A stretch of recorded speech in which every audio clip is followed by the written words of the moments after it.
Parent PLUS loans have their benefits and their drawbacks. One strategy that's received a lot of attention in recent years has been refinancing a Parent PLUS loan, which is in a direct loan system, to a private loan, which can either be in the parent's name or the student's name. We've talked about this topic before and things that you should be considering as the parent. Today, we're going to give specific, concrete examples of who should be considering this and who should not be considering this. If we haven't met yet, I'm Danny Sinowitz, and I hate student loans more than Michael Scott hated Toby Flenderson. My goal is to avoid, limit, or completely eliminate student loan debt with the families that I work with. So for parents who feel it necessary to help their children out by taking out Parent PLUS loans in their name to help pay for college, this video is for you because you're going to determine if you think it should be best to keep it as a Parent PLUS loan or if you should be refinancing to the student's name and get that loan out of your name entirely. We're going to talk through a number of different factors that you should be considering and give some concrete examples of who is a good candidate for this and who is not. What you want to be sure of is that you have 100% confidence that this is a strategy that you want to implement, because this is an irrevocable decision. You cannot take a federal loan and refinance it to a private loan and then go back into the federal system. If you decide to go from federal to private, that's it, you're done. Yeah, there's no going back now. To make sure that this strategy can make sense, we first want to talk through the many benefits of the federal direct loan system. These are going to be listed in no specific order, but they need to be considered if you are actually going to be taking this federal loan and turning it into a private one.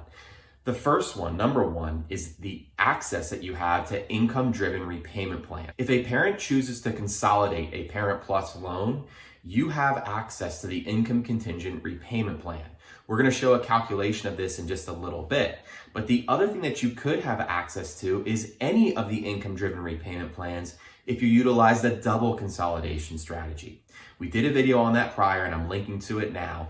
But you just want to be aware that either way, you're going to have access to some level of an income-driven repayment plan. It's just going to be dependent on the timing of it and some of the other criteria that you need to meet if you are able to get into any of the income-driven repayment plans. But regardless, this is one of the best benefits of the federal direct loan system. The second benefit is that they have forbearance and deferment options that are available to borrowers who need to utilize these strategies. So you can choose up to a total of 3 years of deferment and 3 total years of forbearance. But either way, if you're looking for some level of relief when it comes to paying back your loans, forbearance and deferment can be 2 options that you can be considering. The third one, and one that I think has really taken some steps forward in the last year or so, is the forgiveness options that are available to borrowers. The big one that's really gotten a lot of heat in the last couple of years has been the public service loan forgiveness option. In the last year or two, this program has been cleaned up, and I now think it is a legitimate option for many borrowers who can qualify. So if you work for a public service employer and you work full time and you meet all the other criteria by making 120 qualifying payments, you could have a federal balance forgiven. Again, you do need to make sure that you consolidate that Parent PLUS loan and you're on one of the income-driven repayment plans, but Parent PLUS loans can be subject to public service loan forgiveness if it's utilized by the right parent. If you're not eligible for public service loan forgiveness, it's not the end of the world. You could also go onto one of the many standard forgiveness schedules that are available for those income-driven repayment plans. So whichever income-driven repayment plan you go onto, each of them have different levels of forgiveness, usually between 20 to 25 years of forgiveness. So if there is still an unpaid balance after those 20 or 25 years, you could have that amount forgiven. It may be a taxable event, which we talked about in some prior videos and you want to be aware of, but that is still going to usually lead to a better situation than if you have to repay that amount in full. The fourth benefit of the direct loans, and specifically Parent PLUS loans, is you know that you have a fixed interest rate. If you've been paying attention to the economic environment in the last couple of years, you'll notice that we're seeing rising interest rates that have taken place. People who have been especially affected by that are people who have variable loan rates on their student loans. Every time that the Fed increases the federal funds rate, what ends up happening is the interest rate on your student loan also goes up, which usually will increase the payment. And it's not like you're paying down principal, you're just paying more in interest. So by having a fixed interest rate, that's going to avoid interest rate sensitivity, which we've been seeing a good amount of in the last couple of years. And it keeps you locked in and it makes for a much more secure and a much more predictable payment. The fifth benefit, and one that I think is so lost, unfortunately, in the Parent PLUS loan system, is if you properly plan ahead, you can potentially put yourself in a situation where your repayment plan is low. And what I mean by that is if you're able to draw from income sources, which are either after tax or tax favored, rather than just all pre-tax, you can put yourself in a position where the repayment plan is very advantageous for both retirement and other goals that you may have. Linking to a prior video on that, because that's something that I think if you're in retirement or approaching retirement, it's a great way in which you can put yourself in position to still have a Parent PLUS loan, but be able to retire on your terms and not have to worry about a Parent PLUS loan ruining or wreaking havoc on your retirement. There can also be an ugly side of Parent PLUS loans, and I don't want to say it's all good because it's not. Covering the negatives of some of these Parent PLUS loans, one of the big ones that a lot of parents struggle with is the fact that it is in the parent's name only. The child who actually had the loan taken out for them has no legal right to repay. So as a result, if there's a severed relationship between parent and child, that could then lead to the child just saying, you know what, you're on your own, mom and dad, I don't have to deal with this. And legally speaking, they're right. So some parents would want to say, well, I want to move the risk from my name to my child's name. Again, you can only do that if you refinance into a private loan. So you'd be giving up some of these federal benefits that are currently available to you. There are parents and children out there who have a handshake agreement and say, yes, as the child, I'm going to help pay back this loan. But that's about legally as binding as Jell-O pudding. It really isn't something that's going to be strong and intact that can allow for the parent and the child to have a formal arrangement on paper. And if you're going to go down that route, you want to make sure as the parent and as the child, you guys are on the same page to make sure that this loan can be repaid. So who should be considering this? Who are the types of people out there that should actually be moving some of the loans from parent name to child name and giving up those federal benefits and refinancing them at a private bank? The first type of people that I think should be giving this consideration are the ones who may not have the greatest family dynamic. So if there is a child and parent situation where it doesn't appear like they're going to be in it for the long haul and able to work with the parent, you can do what you can to say, you know what, we're going to look to refinance this in your name as a child. The child is still going to need to agree to this, but if there's a situation that you feel that there is not necessarily going to be some congruency in paying this back, it's likely going to be for the best that you as the parent are able to move this to your child's name. The three benefits that you could be noticing as the parent, number one is you could notice a lower interest rate. This is by no means guaranteed because again, depending on when you took the Parent PLUS loans out, those were fixed and they were based on an add-on percentage plus the 10-year treasury note. So you generally have a good idea of where your PLUS loans are, and as a reminder, they are fixed. But depending on the type of loans that are available right now, since we're in a higher interest rate environment than we were just a few short years ago, depending on the type of loan rates that banks are willing to offer, you may or may not be able to lower it significantly. So what we also have to consider is the child's ability to take a loan out and the child's credit worthiness. If the child takes a loan out and the interest rate isn't that much better or is even worse than it would be under the Parent PLUS loan, you need to be giving consideration if this is the right strategy. Another thing that could end up helping the interest rate is if you as the parent are the co-signer rather than the primary borrower. That does have its benefits to it in that it's on the child now to actually repay this, but you as the parent, if the child ends up defaulting, are then responsible. So the question you have to ask is it really that much better to refinance as a co-signer rather than as the primary borrower? Yes, it could offer some benefits to you and it could be a better way to get that out of your name specifically, but is it worth giving up all those federal protections? Have you done the homework to say, yes, I can check all these boxes off and it's better to move to the child's name? Perhaps, but if you still have to remain as co-signer, it's still going to show up on your credit report. And again, you're going to be responsible in the event that your child is unable to repay. There's the obvious benefit though, number two, that we want to talk through, and that is that it's no longer your responsibility. You as parents may have said to your child, you know what, we'll help with college, but we're not going to pay for all of it. Well, if you took out a Parent PLUS loan, in theory, you've helped pay for all of it outside of any other types of loans or any other contributions that the child has made. So if you are at the point where you're saying, you know what, this was a decision that I regret, I should not have done this, Again, legally speaking, you're bound to repay the Parent PLUS loan, but if you can formulate an agreement with your child and want to move it to his or her name, you can certainly try to do so, and that would remove the burden of repaying from parent to child. But what you also have to keep in mind is that this loan is going to have to be repaid by the child in full. Some private loans may offer forgiveness in death, but that all depends on the promissory note, and it is by no means guaranteed. Whereas federal loans, if you die or the child dies, Parent PLUS loans are actually forgiven. The third factor that you should be considering that could help is the fact that the child may actually be able to build up credit. This to me is probably a benefit that I personally don't think is really one that's going to tip the scales one way or the other. If your child needs help building up credit and you want to move a Parent PLUS loan to their name, it may not necessarily be the case where you're able to just transfer it over to them. If they already have great credit, okay, that could be something that maybe it makes more sense because they'll qualify for a lower interest rate without you as a co-signer.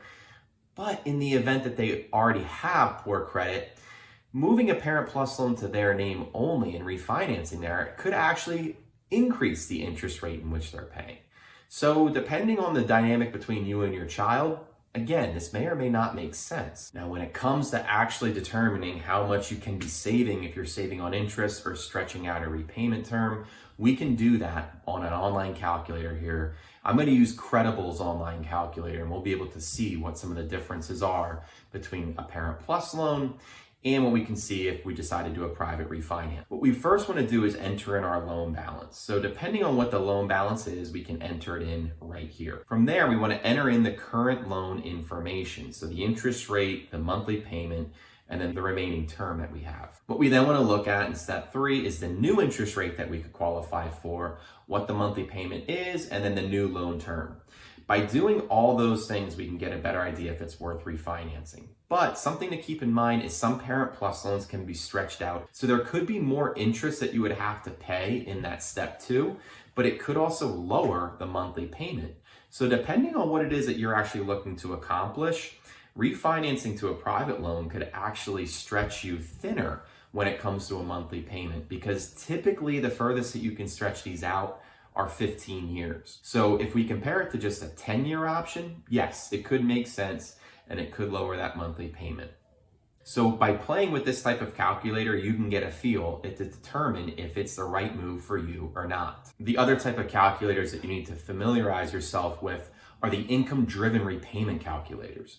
So I like to use savingforcollege.com's calculators, the ones that are going to be available to Parent PLUS loans if you just consolidate one loan or just consolidate many loans into one time is going to be the income contingent repayment calculator. So they're going to ask for more information here, such as household income, state of residence, then the annual income growth percentage, family size, and your tax filing status, and then they're going to ask for the details of the actual loan itself. What you want to be sure, though, when you're filling out this information is your household income is going to be based on your adjusted gross income. So it's good to have a tax return handy just to see what the adjusted gross income is, not your actual gross income before some of those top line deductions. The other thing that you want to keep in mind with this type of calculator is this is just the ICR option, the income contingent repayment plan option. If you utilize the double consolidation strategy, you could be eligible for more than just the ICR calculation. So you can look at some of the other calculators on savingforcollege.com right down here. Again, depending on if you're eligible for all those different types of IDR plans, you could be in a position where you could actually decide, is this the right repayment plan for me? And if you go through the double consolidation strategy properly, you can then be in a position where some of these other IDR plans are better than the income contingent repayment plan. Again, it all just depends on family dynamics and some of the other factors at play.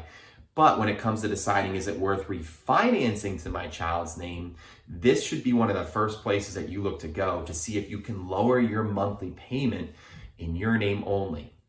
You can still have that handshake agreement with your child and be in a position that you can lower that payment as much as possible and therefore be able to work with your child in a different way rather than just refinancing to the child's name only. To conclude this, I think there are 4 big questions that you need to ask to determine if refinancing a Parent PLUS loan to my child's name is the right move for me. The first one that you need to ask is, do you have eligibility for public service loan forgiveness or the standard forgiveness schedule that you are likely to take? If that answer is yes, you should be giving serious consideration to doing anything close to refinancing and instead looking to keep the Parent PLUS loan in your name. The second question that you need to ask is, can I lower my monthly payment by going on either the ICR, income contingent repayment plan, or do I have eligibility to any of the other IDR plans? And if I can significantly lower my payment, then you should be giving serious consideration again